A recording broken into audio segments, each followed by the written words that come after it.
कहानी की शुरुआत होती है किम्बरली नाम के मॉडल से, जो कि वेस्ट वर्जीनिया के जंगलों में एक रियलिटी शो शूट करने जा रही थी। गाड़ी चलाते चलाते वो अपने मैनेजर से बात कर रही थी और उसका मैनेजर उसे लोकेशन के बारे में बता रहा था। तभी किम्बरली के सामने दो रास्ते आ जाते हैं। यह देखकर किम्बरली मैनेजर से सही रास्ते के बारे में पूछती है। मैनेजर किम्बरली से पेपर फैक्ट्री वाले रास्ते पर जाने को कहता है। किम्बरली भी इसी रास्ते पर चल देती है, लेकिन यहाँ आते ही इसका फोन डिस्कनेक्ट हो जाता है। अभी किम्बरली फोन देख ही रही थी कि उसके सामने एक आदमी आ जाता है और उसका एक्सीडेंट हो जाता है।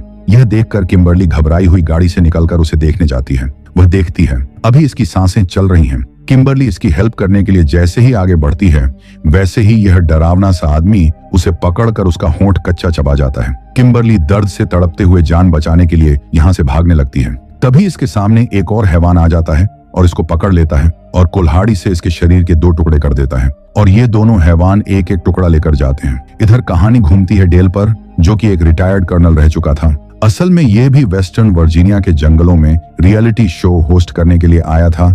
इनके शो का नाम था द अपोकैलिप्स। इस शो में 6 लोग काम कर रहे थे। एक किम्बरली, जो कि उन शैतानों का निवाला बन गई। दूसरा माइकल, जो कि इस शो को डील कर रहा था। माइकल ही इस शो का डायरेक्टर भी था। ये लोग शो की शूटिंग के लिए बिल्कुल रेडी थे, लेकिन किम्बरली यहाँ मौजूद नहीं थी। ये देखकर माइकल कहता है कि हम किम्बरली के बिना ही ये शूट करेंगे। माइकल शो की सेकंड प्रोड्यूसर, जिसका नाम मारा था, उससे कहता है कि तुम मेरी 6th कंटेस्टेंट बन जाओ। मारा भी इसका ऑफर एक्सेप्ट कर लेती है। यह अपने पार्टिसिपेंट्स पर नजर रखने के लिए जंगल में हर तरफ कैमरा लगा देता है। साथ ही इन सभी पार्टिसिपेंट्स के ऊपर भी एक कैमरा फिट कर दिया जाता है। शूटिंग स्टार्ट होती है। सबको जंगल में खाना ढूंढने का टास्क दिया जाता है। सभी पार्टिसिपेंट्स की अलग अलग टीम बनाई जाती है। इधर हमें फुटेज में नेल टॉयलेट करता हुआ दिखता है, जिसके पीछे 3 फिंगर खड़ा था, जो कि नल का गला पकड़कर उसे मार डालता है। इधर जंगल में डेल इस गेम को सेटअप कर रहा था। जब यह अपनी गाड़ी उठाता है तो देखता है कि इसका टायर तीर लगने की वजह से पंक्चर हो गया है। तभी इस पर तीरों की बरसात होने लगती है, लेकिन डेल बचता बचाता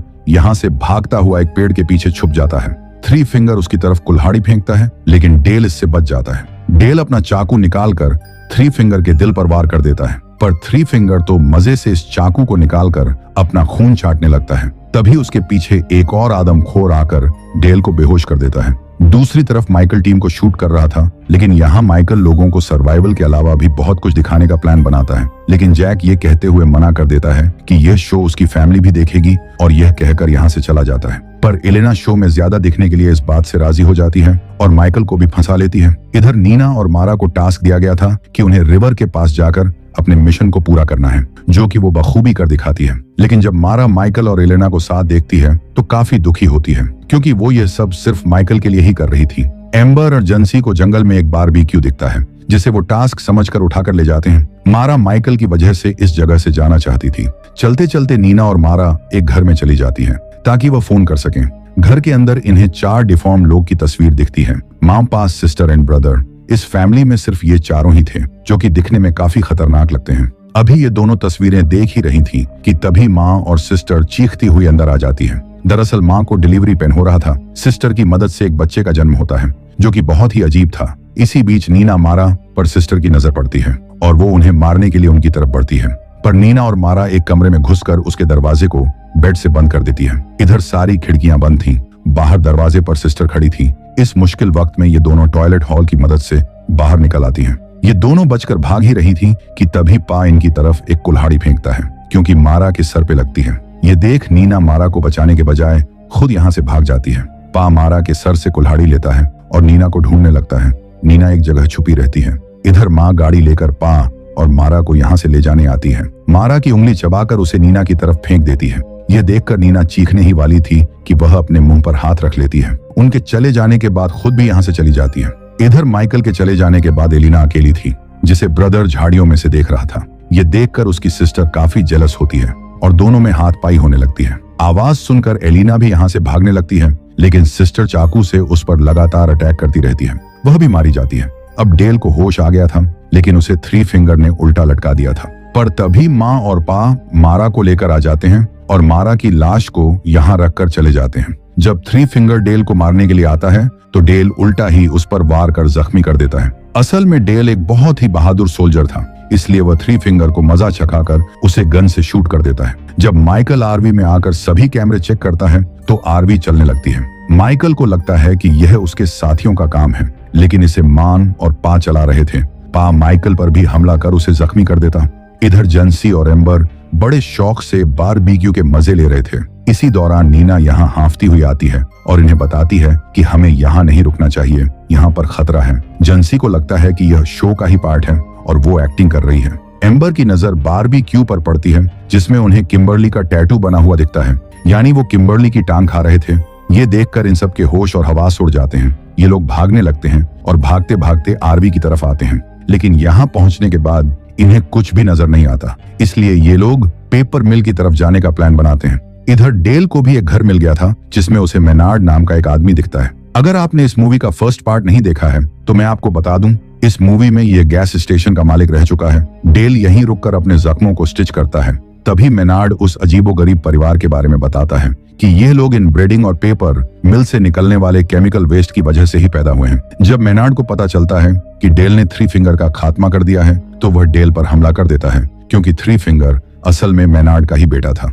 मेनार्ड को रोकने के लिए डेल एक डायनामाइट उठाता है और उसे मेनार्ड के पीछे लगा देता है और फिर ब्लास्ट में मेनार्ड के चिथड़े चिथड़े हो जाते हैं। अब डेल इन म्यूटेंट्स से मुकाबला करने के लिए तैयार था, इसलिए वह सभी हथियार यहाँ से उठा लेता है। इधर ये चारों साथी जंगल में पेपर मिल को ढूंढ रहे थे, तभी इन्हें किसी के चीखने की आवाज सुनाई देती है। ये कोई और नहीं बल्कि ब्रदर और सिस्टर के चिल्लाने की ही आवाज थी। ये दोनों इन चारों को देखते ही इन पर टूट पड़ते हैं। इस मुश्किल वक्त में नीना अपने तीनों साथियों को अकेला छोड़कर यहाँ से भाग जाती है। अब ये तीनों ब्रदर सिस्टर का सामना करते हैं और खूब अच्छी तरह इन दोनों भाई बहन को मार पीट कर यहाँ से चले जाते हैं। नीना भागते भागते गड्ढे में घुस जाती है और अकेले होने की वजह से कोई उसकी मदद भी नहीं कर पाता है। जैक नीना को ढूंढने के लिए कहता है। एम्बर और जेंसी मिल की तरफ चले जाते हैं और जैक नीना को तलाशने जंगल में जाता है। नीना की आवाज सुनकर जैक उसी गड्ढे की तरफ बढ़ता है। वह नीना को बाहर निकाल लेता है, लेकिन उसके कंधे में चोट आ जाती है। इसी बीच इन्हें एक ट्रक की आवाज सुनाई देती है, जिसे सुनने के बाद ये दोनों तुरंत ही यहाँ से भाग जाते हैं। भागते भागते ये लोग आखिर कोने तक पहुंच जाते हैं। अब नीचे नदी थी और सामने सिस्टर जो कि इन्हें शूट करने वाली थी, ये दोनों नदी में कूद जाते हैं। इधर एम्बर और जेंसी भाग ही रहे थे। जेंसी का पैर जाल में फंस जाता है और वह उल्टा लटक जाता है। इससे पहले कि एम्बर कुछ कर पाती, वो भी जाल में फंस जाती है। पा और ब्रदर यहाँ आ गए थे। पा इन पर निशाना लगाने की बजाय ये मौका ब्रदर को देता है और ब्रदर एक ही तीर से दोनों को मार डालता है। नीना और जैक प्लान के मुताबिक मिल में आ चुके थे और अलमारी खोलते ही उन्हें एक बच्ची का कंकाल मिलता है, जिसे देखकर नीना कहती है कि जरूर ये बच्ची बचने के लिए इंतजार करती रही होगी। नीना काफी डरी हुई थी, इसलिए वो यहाँ से जाने लगती है, लेकिन जैक कहता है कि एम्बर और जेंसी यहाँ पर आने वाले हैं, हमें उनके लिए यही रोकना चाहिए। नीचे गाड़ियों का ढेर लगा हुआ था जिन्हें हैवानों ने मारा था और इसी एक गाड़ियों में से माइकल की आवाज आ रही थी। ये दोनों माइकल को बचाने के लिए नीचे जाकर देखते हैं। माइकल को माँ ने बड़ी बेरहमी से मार दिया है। अब माँ इन दोनों को भी पकड़ लेती है और जब ये दोनों होश में आते हैं तो नीना डाइनिंग टेबल से बंधी होती है, वहीं जैक सामने बंधा था। ये फैमिली डिनर करती है। तभी ब्रदर नीना के मुंह में भी जबरदस्ती खाना खिलाता है। असल में इस परिवार का घर ये फैक्ट्री ही थी। डेल ये सबब छुप कर देख रहा था और फिर इन पर हमला करने के लिए आ जाता है। सबसे पहले डेल सिस्टर और ब्रदर को जाल में फंसाता है और डायनामाइट से दोनों का खात्मा कर देता है। अंदर नीना खुद को रिहा करने की कोशिश कर रही थी,